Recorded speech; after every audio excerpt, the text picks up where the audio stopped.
Hi friends, welcome back to my another blog. तो आज सुबह हम लोगों ने नाश्ते में फ्रूट्स खाया था क्योंकि आज हम सब लेट उठे थे। इधर ठंड बहुत ज़्यादा है तो टाइम का पता ही नहीं चलता है और दिन इतना छोटा करता है कि लेट उठने से कब ब्रेकफास्ट और कब लंच का टाइम हो जाता है पता ही नहीं चलता है। इसलिए मम्मी बोली आज लंच ब्रेकफास्ट छोड़ दो, ऐसे ही कुछ कुछ खा लेंगे, लंच ही बना लेना डायरेक्ट।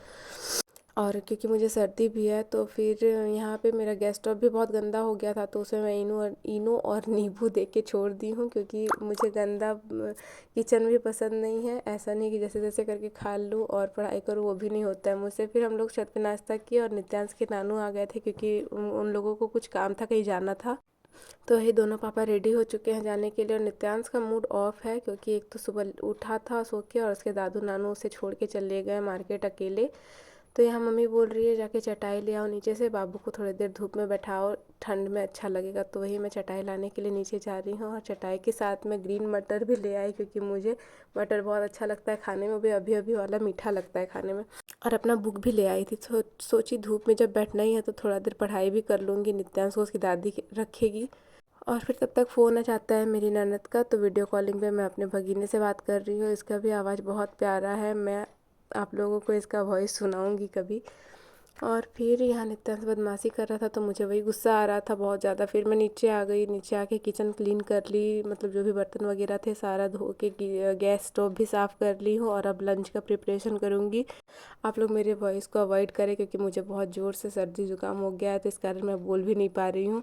तो लंच में आज बन रहा है चावल, आलू मटर और गोभी की सब्ज़ी, देख सकते हैं आप लोग। और आज धनिया पत्ता टमाटर की जो चटनी होती है वो भी बना रही हूँ मैं, क्योंकि जब सर्दी ज़ुकाम होता है तो तीखा तीखा खाने का मन करता है। तो जब तक मेरा लंच बन रहा है तब तक मैं आप लोगों से थोड़ा कुछ यहाँ पे बात करना चाह रही थी। तो वही मैं बता रही थी कि मेरे किचन में धूप आता है और जब ठंड ज़्यादा लगता है तो मैं बैठ जाती हूँ नीचे धूप में, तो अच्छा लगता है। और आज सुबह से मैंने कुछ भी पढ़ाई नहीं किया, बस वो कैब ही करी हूँ और कुछ भी नहीं। तो वही सब मैं आप लोगों के साथ शेयर कर रही थी, लेकिन मेरे ऑडियो बहुत ज़्यादा स्लो था इसलिए मैंने उसे हटा के और फिर ओवर वॉइस ओवर कर दी हूँ। और तब तक इधर नित्यांश को उसकी दादी ने तेल वगैरह दे के और ड्रेस पहना रही थी, लेकिन वो इतना बदमाश है, बहुत रोता है, बेफिजूल का रोता है, पता नहीं इसे क्या ही मज़ा मिलता है रोने में। तो यहाँ वो रो रहा है और फिर मैं तब तक इसे इसका खाना भी ले आऊँगी, इसे खाना पीना खिला के अच्छे से सुला दी हूँ। देख सकते हैं ये सोने के लिए ही रो रहा था शायद। आज बहुत चिड़चिड़ा चिड़चिड़ा है, सुबह से ही पता नहीं इसे क्या हुआ है। फिर मैं पढ़ाई करने के लिए बैठ गई। आप लोग सोच रहे होंगे दिन में मॉस्किटो नेट क्यों लगाई है, तो मेरे घर तरफ बहुत मच्छर है। एक दिन बिना मैं मॉस्किटो नेट का नित्यांश को सुला दी थी, उसका हाथ पैर सब जगह मच्छर काट के फुला दिया था। इसलिए दिन में भी मच्छरदानी लगा लेती हूँ हम सब। और जब नित्यांश बगल में सोता है तो बहुत बार उठता है, इसलिए मुझे भी उसके कारण टेबल छोड़ के बेड पे ही पढ़ाई करना होता है, तो इसलिए मैं बेड पे ही पढ़ाई कर रही हूँ। और यहाँ पे मुझे नींद नहीं आ रहा, मैं याद कर रही हूँ। मेरा आदत है बोल बोल के पढ़ने का। आप लोगों में से किस किस का आदत है बोल बोल के पढ़ाई करने का, आप लोग कमेंट करिएगा।